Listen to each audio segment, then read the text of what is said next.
Radio Pauta, el subsecretario del Interior, don Luis Cordero, quien no lo veíamos desde que era ministro de Justicia. El último día. Fue la última entrevista que dio como ministro de Justicia. La última entrevista como ministro la dio aquí en Radio Pauta. Pero no lo habíamos tenido en la calidad de subsecretario. Sí, al día siguiente lo cambiaron. Al día siguiente asumí estas labores. ¿Cómo está Luis Cordero? Gracias por aceptar, subsecretario, esta invitación aquí a Yo muy bien. Pauta. Qué bueno. Comenzamos. Bueno, temas. Gestionando problemas, pero bueno, yo muy bien. Gestionando problemas. Bueno, de eso. De esos problemas queremos hablar. Partamos por seguridad, que no solo es prioridad número uno de la ciudadanía, sino que empieza a significar ya, ¿no es cierto?, algo como una sensación de que está enquistado, se empieza a enquistar en los grandes problemas de la sociedad. Tenemos un Ministerio de Seguridad, que la ministra Belén Toa lo ha aplaudido como un logro de su gestión, porque viene hace mucho rato, pero ayer el presidente se reunió con las comisiones de seguridad, y yo veía muy molesto al diputado Diego Chalper, porque decía, nos juntamos, nos reunimos, nos tratamos de poner de acuerdo, pero aquí, por ejemplo, en temas de ley antiterrorista, la diputada del Partido Comunista va a ir al Tribunal Constitucional a cuestionar. Entonces decía, bueno, que el oficialismo se ponga de acuerdo. No, yo estuve en esa reunión. Ya. ¿Y qué está pasando? Fue una reunión bien cordial. Ah, ya. Fue muy cordial. O sea, la gente sale más vociferante de lo que... No, sí, mire, yo creo que también hay que entender la posición de los parlamentarios y las parlamentarias. Ellos cumplen un rol de representación y a mí me parece que eso está bien, forma parte de su rol. No, fue una reunión muy cordial, donde el presidente además hizo un reconocimiento a cada uno de los diputados, las diputadas, los senadores que participaron, el senador Flor en particular, que presidió la comisión mixta. Y todos entendían la importancia de haber aprobado, pese a los inconvenientes de última hora, que son opiniones en algún sentido u otro, el proyecto del Ministerio de Seguridad, pero fue una reunión muy cordial. Lo que pasa es que adicionalmente el presidente también pidió colaboración para sacar la última parte del segmento de la tramitación legislativa de algunos proyectos que son clave. Yo creo que por momentos olvidamos que durante este periodo legislativo, y en eso el presidente fue bien cuidadoso, no habló del gobierno, habló del periodo legislativo, porque esto ha sido un trabajo entre el Ejecutivo y el Congreso, se ha actualizado la legislación chilena en materia de seguridad como nunca se había hecho. Y sobre la ley antiterrorista, efectivamente se conversó. Lo que pasa es que lo primero y relevante que se conversó en esa reunión es que tenemos acuerdo de la ley antiterrorista. Pero no tanto, si No, está bien, que yo voy a explicar cuál es el punto de diferencia. Okay. La ley prácticamente está aprobada. Lo que pasa es que hay 2 puntos de discrepancia, solo 2 de una actualización muy grande. Una régimen de competencia y otro el denominado psychiatry. Respecto a este punto, hay algunos parlamentarios que sostienen que eso podría invadir excesiva o desproporcionadamente la privacidad, y ellos consideran que si se aprueba esa regla van a ir al Tribunal Constitucional. Pero a mí me parece que es un punto que es opinable, ojo con ese punto, ¿no? Y si hay parlamentarios que deciden al Tribunal Constitucional por eso, está bien. Yo me quedo con que tenemos un acuerdo en el 95% de la ley antiterrorista y que eso ya está aprobado por el Congreso. Pensar eso hace, 5 años atrás era relativamente imposible, en el fondo, ¿no? Como también nos costó 18 años ponernos de acuerdo en el Ministerio de Seguridad. Las primeras iniciativas vienen desde el tiempo del presidente Lago. Entonces, hay veces que en la excesiva retórica de un aspecto que forma parte del debate político que me parece legítimo, oculta en ocasiones la parte más gruesa, que es la parte del acuerdo, en el fondo, ¿no? Pero yo con el diputado Chalper tengo una muy buena relación y también sé de su muy buena disposición para abordar los temas de seguridad. Yo me reuní con él separadamente. Pero me parece que forma parte como una discusión normal. En lo grueso, estamos hablando de una ley antiterrorista moderna para las situaciones que enfrenta y debe ir a seguir enfrentando el país, con solo 2 normas de discrepancia, y respecto de una de ellas es probable que algunos de ellos vayan al Tribunal Constitucional. Ya, pero eso significaría que se traba y se quita el brillo a una ley que era muy esperada, usted mismo lo ha dicho. Entonces, que un partido oficialista la lleve al TC, necesita 38 firmas, pero la lleve al TC, quiero asumir que no le da lo mismo. Usted espera que no lo haga para que podamos ver la luz rápidamente con esta ley promulgada. Nos ha costado tanto ponernos de acuerdo en la ley antiterrorista que un mes más, un mes menos. Lo relevante es que Chile va a tener una ley antiterrorista. Creo que eso es lo importante. Yo creo que con eso debiéramos quedarnos, en el fondo, ¿no? Subsecretario Luis Cordero, conversando acá en Primera Pauta, para pasar después a otros temas, pero cuando tenemos un Ministerio de Seguridad, vemos que ya se aplaudió Evidentemente la situación del país exige o amerita, ¿no es cierto?, una modernización, no solo en las políticas respecto a seguridad, no solo de la policía, no solo de inteligencia, no solo del seguimiento del dinero, sino que una estructura país que pueda trascender un gobierno de cualquier tinte político. Sin embargo, hoy día como que el debate empieza a tomar ya tintes más políticos. He visto como personas que dicen, en realidad la ministra Carolina Toá hizo este ministerio pues justo para que calce cuando ella quiere, si es candidato o no. He escuchado voces así desde la oposición. Entonces, ¿cómo van a mantener finalmente la estructura, Sí. el concepto de este ministerio sin que se tiña de política? Porque viene también, ¿qué hace interior? ¿Se funde, no se funde? Se empieza a ver como Sí. montones de discusiones aledañas. Lo que pasa es que esto es como como la vieja paradoja cuando uno aborda problemas de política pública. Cuando uno resuelve un problema de política pública, siempre Aparece. nacen otros problemas. Ya. Y eso es como la dinámica permanente, no tiene que tener en Genial, consideración. A ver, el avance en el Ministerio de Seguridad Pública es relevante por 3 motivos centrales. La primera es porque sectorializa la seguridad y la deja a cargo de una estructura respecto a la cual se puede rendir cuenta. Hoy día, al estar funcionaba con el Ministerio del Interior, que es el Ministerio de Gobierno, esencialmente, ¿no? En 1818 se crearon 3 ministerios: Gobierno, Guerra y Marina y Hacienda. 818. Ya. Son los 3 primeros Ahí ministerios le que aparece hay. su lado. Y en 1871 se crea el Ministerio del Interior. Entonces, lo que quiero decir es que está volviendo como a la matriz de origen. Cuando usted combina seguridad con dirección del gobierno, se pueden generar este tipo de inconvenientes. Entonces, tener un Ministerio de Seguridad lo que tiene, o lo que provoca, es tener un sector sujeto a reglas muy técnicas, como está diseñada la ley, sujeto a rendición de cuentas. Y separarlo de la gestión política del gobierno es una buena decisión, es una muy buena decisión. Lo segundo es que, por lo mismo, los debates de seguridad en el mundo son debates contingentes que forman parte de los contextos de politización que no solo están en Chile, sino que en distintas partes del mundo, y que uno tiene que tener mucho cuidado porque aquí hay 2 dilemas. O gestionamos la seguridad como un mecanismo que viabiliza la tranquilidad de las personas, o gestionamos la seguridad sobre la base de un criterio simplemente electoral que explota el miedo. Esta segunda parte es brutal, porque en rigor lo que hace es que transmite un mensaje muy equívoco a la ciudadanía. Entonces, el primer aspecto es que esa distinción es una distinción sana desde el punto de vista de política pública, y nosotros en el país, con indiferencia de quién gestione el país en las décadas que siguen, es una buena decisión. Lo segundo, y en este aspecto, no solo decir que es un problema de organización, de estructura, sino que también de forma de actuar. Hoy día, buena parte de la gestión pública está basada en esta idea de yo me coordino contigo. Pero la verdad es que lo que está pasando es que para hacer un Estado eficaz en un conjunto muy atomizado de agencias, lo que uno necesita esencialmente es que ese conjunto actúe unificadamente. Unificadamente significa compartir espacios, compartir información, compartir bases de datos. Eso es lo que permite este proyecto de ley de seguridad. Mire, yo la semana pasada estuve en Estados Unidos a propósito de una serie de reuniones. Del crimen organizado, ¿no? Sí, estuve con la DEA, con el FBI, estuve en El Paso, etcétera. Chile está haciendo muy buenas cosas, está transmitiendo muy buena información también, está recibiendo cooperación también, porque entre otras cosas las organizaciones criminales transnacionales, para que puedan ser atacadas eficazmente, requiere de actuaciones conjuntas. No hay otra forma de ser eficaz en materia de seguridad si es que el actuar del Estado institucionalmente es de unidad. De unidad no significa nos juntamos en una mesa, no, es que compartimos información y gestionamos resultados juntos. Ese modelo de gestión que está en el Ministerio de Seguridad es un cambio. El modelo social. ECO. El modelo ECO, pero también los modelos de las unidades de coordinación estratégica, que hoy día es una pequeña joya de la corona en Chile que no se conoce mucho, que son un espacio donde están la Policía de Investigaciones, Carabineros, Gendarmería, Aduana, la Dirección General de Movilización Nacional, en una sola oficina compartiendo información. Ahora prontamente se va a sumar impuestos internos, y eso permite actuar eficazmente. Y cierro con lo segundo. Otra cosa distinta es cómo reestructuramos el ministerio político del Estado, ¿no? Sí. Que es el Ministerio del Interior, que es el Primos Interpares, y por eso se trasladan desde las Express 2 divisiones, que es Coordinación Interministerial y Estudios, y eso lo que hace es volver al Ministerio del Interior como fue estructuralmente diseñado desde los inicios de la República. Bueno, usted ha dicho, la estructura en sí es sólida, pero también es grande.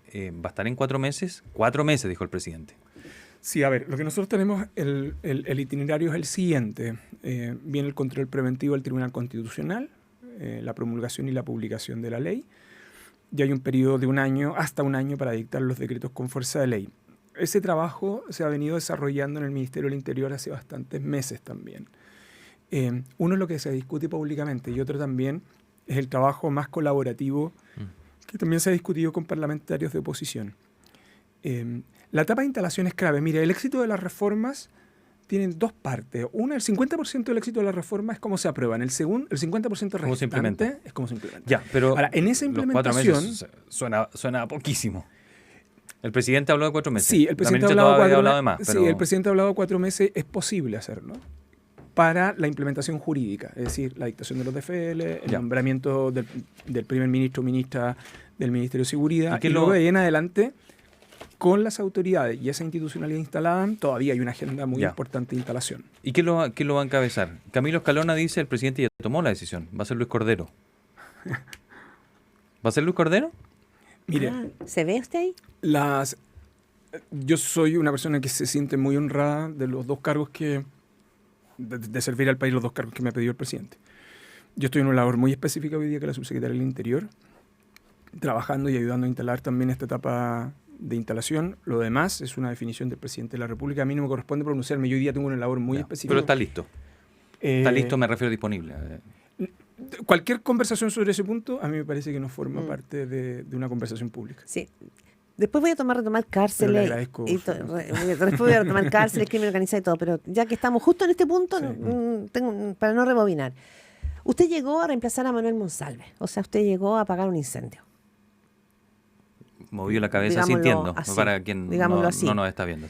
Entonces quiero saber, ¿qué ha significado para usted pegar un salto desde justicia, que más bien es su hábitat natural, a un ministerio que es político, pero que además llega con una situación tan compleja como la que tiene Manuel Monsalve, que va a acompañar al gobierno durante todo su tiempo, como lo reconoce la propia ministra Toá? Y además, ¿qué quiere decir esta entrega que hicieron ustedes ayer como gobierno, explicitando la cantidad de gastos reservados que ocupó Manuel Monsalve durante sus 30 meses de gestión? 847 millones de pesos. Las 2 preguntas en una. Primero, ¿qué significa para usted? Sí. Los 2 cargos que yo he asumido, los he asumido en contextos de incendio. No sé si incendio, pero bueno, sí, de movimiento. Ya, movimiento telúrico. Y así, bueno, así todo el mundo sabe que como llegué como ministro de Justicia también. El presidente me pidió asumir este cargo, una decisión, el saber, uno tiene que tener conciencia para las cosas que sirve y para las cosas que no sirve. Para las cosas, yo tengo habilidades para algunas cosas y para otras no. Y yo creo que es bueno tener que uno tenga conciencia de eso. Al presidente lo que más importaba, el presidente lo dijo públicamente, entonces no estoy revelando una conversación, era la agenda de seguridad, la continuidad, darle tranquilidad y garantías a todo el mundo. Él pensó en mi nombre para ese fin y yo, bueno, después de una larga conversación que tuvimos, acepté este cargo. Hay una dimensión de la gestión política del Ministerio del Interior que por cierto, tiene una dinámica que tiene una cierta lógica de funcionamiento en el Ministerio. Está muy encabezada por la ministra. Y entonces yo estoy muy focalizado en 3 ámbitos que yo creo que siempre es como que uno mira a la subsecretaria del Interior y hoy día pareciera que es exclusivamente seguridad, pero yo lo voy a decir del siguiente modo: es la mesa de los problemas. O sea, es como una posta rural donde uno atiende todos los problemas del barrio. Entonces, claro, está gobierno interior, que es la capacidad que tiene el Estado de funcionar y coordinarse territorialmente. Lo segundo tiene que ver con seguridad y fundamentalmente el vínculo con las policías. El mando civil de las policías se ejerce a través de la subsecretaría del Interior. ¿A las policías les golpeó mucho el caso Monsalve? Yo creo que las policías son muy profesionales. ¿Pero los golpeó? Cuando uno ve ayer al director de la PDI señalando como dijo que era insostenible la permanencia de Monsalve porque finalmente ellos tenían que seguir actuando con él. Seguir vinculándose con Monsalve. La explicación la da a propósito del por qué él no le podía comunicar directamente a Monsalve. No, una de las cosas que creo que este país tiene que tener completa tranquilidad es del nivel de profesionalismo de las policías, de ambas. Que uno lo ve de afuera, pero verlo desde dentro es una cosa que es bien, que a uno le genera mucho orgullo y admiración. Lo tercero tiene que ver con catástrofes. Y hay una cosa que se llama migraciones. Todo eso se caracteriza por gestión pública coordinada, que es esencialmente lo que yo estoy trabajando en la Subsecretaría del Interior, sobre los gastos reservados. 847 millones Ya, de de gastos marzo de reservados. 2022. Esto es, la comisión investigadora pidió el conjunto de recursos asignados al ex subsecretario Monsalve. Lo que se informó fueron las remesas de dinero que él solicitó, ¿no? Para que ustedes tengan un orden de magnitud, el presupuesto de gastos reservados por año debe ser alrededor de cerca de 500 millones de pesos. Y entonces lo que ahí se informa, eso desde el 2022, 2023, 2024. Claro, hay un desglose. Claro, por mes, Sí. cuáles fueron las remesas de dinero que él solicitó. Eso es lo que nosotros informamos. Sí. ¿Ok? Y los gastos reservados, nosotros entregamos todos los antecedentes a Ya. la Contraloría, porque yo el 30 de octubre pedí una auditoría en la parte no rendida y la Contraloría está mirando todos los gastos reservados. Pero la parte previa, el ex subsecretario Monsalve los tiene rendidos a la subsecretaría, Ya, a pero- la Contraloría General. Subsecretario Luis Cordero, y estos montos que se han rendido, ¿le parecen plausibles? ¿Le parecen razonables? Usted está en el cargo, usted también tiene acceso a gastos reservados. Sí, yo no he pedido remesas de ¿Usted ha utilizado algún monto no como este? No he pedido remesas de dinero para gastos reservados, entre otras razones porque todavía no tengo ningún requerimiento que la justifique. ¿Y le parece razonable el uso que vio hasta aquí? Yo no tengo ningún antecedente, se lo planteo del siguiente modo. Nosotros hemos enviado los antecedentes a la Contraloría para efecto de la auditoría, que me parece razonable hacerlo, sobre todo esta última parte que no tiene rendición aún. Pero yo también quiero ser bien transparente, lo he dicho con anterioridad, nosotros no tenemos ningún indicio de que los recursos asignados a gastos reservados al ex subsecretario hubiesen sido utilizados indebidamente. En cualquier Sí, caso, ¿Pero usted cuánto lleva en el cargo? yo voy a cumplir 2 meses. ¿Cuánto ha ocupado de los gastos reservados? No he solicitado remesas. Ojo, que cuando uno mira hacia atrás, hay semestres completos en que no se solicitan remesas. O sea, le podré contar en un tiempo más Claro. si tuve yo que requerir o no una remesa Sí. de gastos reservados. Ya, me muevo de tema también, queremos sacarle el jugo al subsecretario del Interior Luis Cordero, aprovechando que lo tenemos aquí en los estudios de Radio Pauta. A ver, usted estuvo la semana pasada en un encuentro de crimen organizado. Me decía el otro día Juan Pablo Luna, cientista político, que Sí. estuvo en un podcast que yo hago aquí en Radio Pauta, que él venía llegando, porque el Fondo Monetario Internacional está empezando a profundizar respecto al crimen organizado por la cantidad de dineros que se mueven. Es Sí. decir, aquí no estamos hablando solo de temas de la policía. Sí. Entonces, brevemente tiene que ver con eso. Y segundo, sabemos que el crimen organizado opera desde las cárceles. Sí. Entonces, hago un salto largo. Sí. ¿Cómo ve usted cuando ve A que ver. hay una persona que fue decapitada en una cárcel en nuestro país, en Concepción, Sí. y hay todo un debate respecto de, entonces, las cárceles de nuestro país están bajo control de quién? ¿Del Estado? ¿De los reos? ¿De las bandas? Vamos por partes. Ya que nos quedan 4 minutos. Sí, lo está bien. La primera. El crimen organizado es un problema estructural a nivel mundial, es uno de los riesgos globales. De hecho, el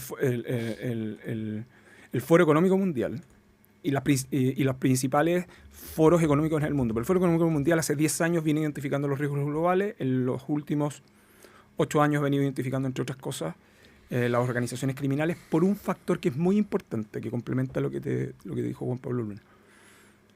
Y es que las organizaciones criminales generan violencia, pero lo que sobre todo provocan en la economía es la inyección de recursos ilícitos en la economía formal. Y eso la distorsiona de un modo brutal. O sea, lo que quiero decir con esto es que combatir el crimen organizado no es una manera simplemente de combatir la delincuencia y la violencia, es una manera también de cuidar la economía.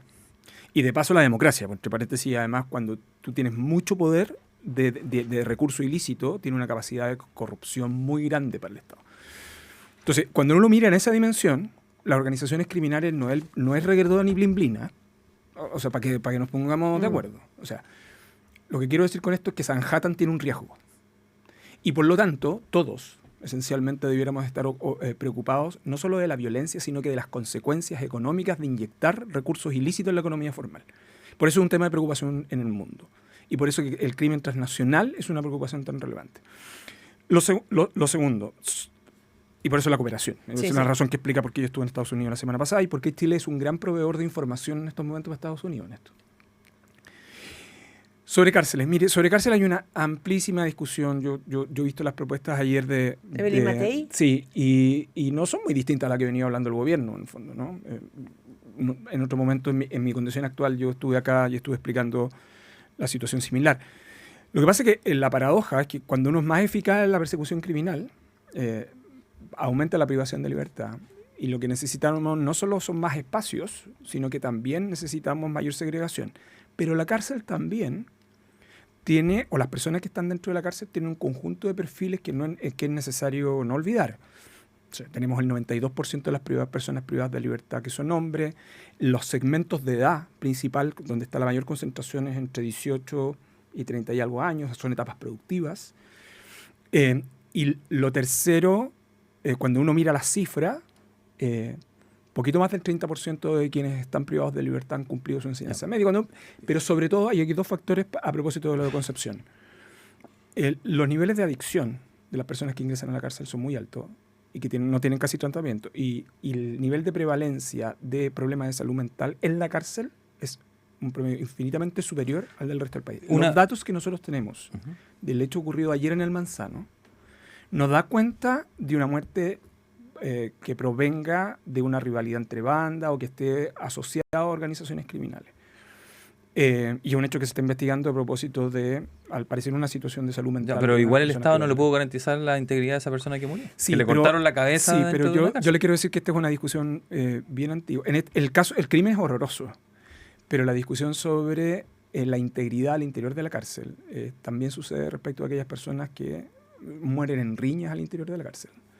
Pero esto es un debate y es un riesgo en todos los sistemas penitenciarios en el mundo. Entonces, una cosa son esos, que son los riesgos de integridad física que están dentro de la cárcel y que el Estado tiene que abordarlos. De hecho, al Estado de Chile hay condenas de la Corte Suprema por indemnización de perjuicios por este tipo de situaciones que son muchísimas y abundantes durante muchos años. Lo que hay es que el crimen de ayer es un crimen respecto del cual no hay documentación previa de una situación similar, respecto a un rito que todavía se está investigando. Y en tercer lugar, que yo creo que la inquietud es legítima, es cómo ocurre esto durante la etapa de encierro sin que se hubiesen enterado. Yo creo que ese es un punto que es objeto de la investigación, pero lo más relevante ayer en la mañana era despejar, yo de hecho estaba en comité policial cuando tuve el reporte, era despejar si esto tenía que ver o no con organizaciones criminales. ¿Y eso está despejado? Eso está despejado. O sea, ¿está confirmado que esto fue un ritual satánico o algo así? Y al parecer de un vínculo que existían entre estas dos personas que generó estas condiciones. Subsecretario Luis Cordero. Pero no hay antecedentes vinculado a crimen organizado. Subsecretario, mi última pregunta, agradecido su disposición por mi parte. ¿Qué le parecen los informes que realizó Juan Andrés Lagos a la subsecretaría a la que usted llegó posteriormente a suceder a Manuel Monsalve, que lo reveló Canal 13, sí, que eran informes breves, sin fuente, opinaba de lo que quería, sí, hasta de la Franja de Gaza? ¿Le parece que eran de buena calidad y se justifica su pago? A ver, dos cosas. La primera, son informes que yo entregué ahora producto de los requerimientos de transparencia. Sí. O sea, los entregó la subsecretaría. Lo segundo, una breve explicación. Cuando las personas están contratadas honorarios, esto es por ley, se reportan informes de actividades, ¿no?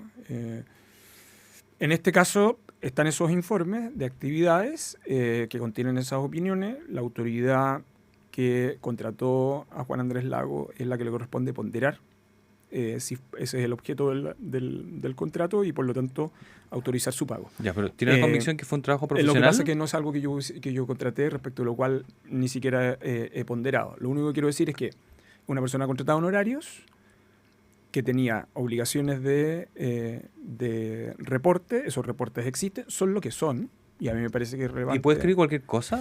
Yo creo que cuando para los efectos de su evaluación, uno tiene que alinear el objeto del contrato con el objeto del informe de actividades. A la autoridad respectiva le corresponde hacer esa ponderación. Voló el tiempo. Uy, se me quedó tanto. Ayer hubo un informe muy importante respecto del tema del informe de victimización del comercio. No sé si lo vio, porque eso empieza a mostrar cifras de extorsión y situaciones muy complejas para el comercio de la que se habla poco. Así es. Pero el tiempo voló, sí. ¿Qué va a hacer el comercio en Chile? Porque el tema de la extorsión, como usted sabe, el crimen organizado opera, una de sus herramientas o, comillas, modelo de negocio, es la extorsión. Una del tipo de crimen organizado que nosotros tenemos en Chile, que son estos delitos parasitarios. Y estos delitos parasitarios suponen explotación del ser humano, por eso tenemos serios problemas de trata. El tráfico de ser humano, además, este tipo de organizaciones con el tema de migrantes es muy serio. Y lo otro tiene que ver con extorsiones o secuestros extorsivos. Y la extorsión al comercio es una de las fórmulas. La Subsecretaría de Prevención del Delito está trabajando coordinadamente con el comercio para estos efectos, porque además en el tema de extorsiones, ¿Ha aumentado mucho la extorsión en Chile? la extorsión es un delito en el país que ha aumentado porque es un delito respecto del cual nosotros no teníamos casi registro. O sea, la extorsión va al alza, podemos Pero decir. hoy día, iba al alza, pero hoy día está relativamente controlada, entre otras cosas porque se modificó la ley. Ya. Pero en segundo lugar, porque para que el delito extorsivo uno lo pueda contener, a las personas que son objeto de extorsión hay que darles tranquilidad de que las denuncias que formulen van a ser investigadas eficazmente. Entonces, que van a ser secretas. y eso es una... ¿Y que van a claro, ser secretas, que van a ser subsecretario? secretas. Pero eso será objeto de conversación Es que no, en porque... otro momento. Sí.